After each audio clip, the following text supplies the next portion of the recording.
జుట్టంతా సగం నల్లెంట్రుకులు సగం తలెంట్రుకులు, ఏదో ఒకటి పూర్తిగా ఉంటే బాగున్ను.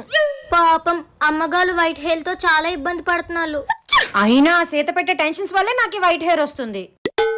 ఇదంతా సీత వల్లే. అంటే ఈ సమస్యకు కారణం నేనే అన్నమాట. అయితే పరిష్కారం కూడా నేనే చూస్తాను. The next day.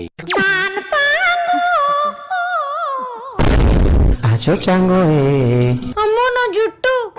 సీత, అమ్మగారు ఏమైంది? రాత్రికి రాత్రి నా జుట్టు అంతా పండిపోయింది. దానంతట అది పండలేదు అమ్మగారు, నేనే పండించాను. నువ్వు పండించడం ఏంటే పెంట మహందానా? సగం తెల్లెంటుకులు సగం నల్లెంటుకులు ఉన్నాయి, ఏదో ఒకటి ఉంటే బాగున్నాని మీలో మీలే బాధపడుతున్నారు కదా.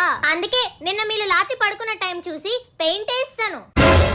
తెల్లగున్నట్లను ఎలాగో నల్లగా చేయలేము, అందుకే నల్లగున్నట్లను తెల్లగా చేసి మీకు హెల్ప్ చేశాను. సీతా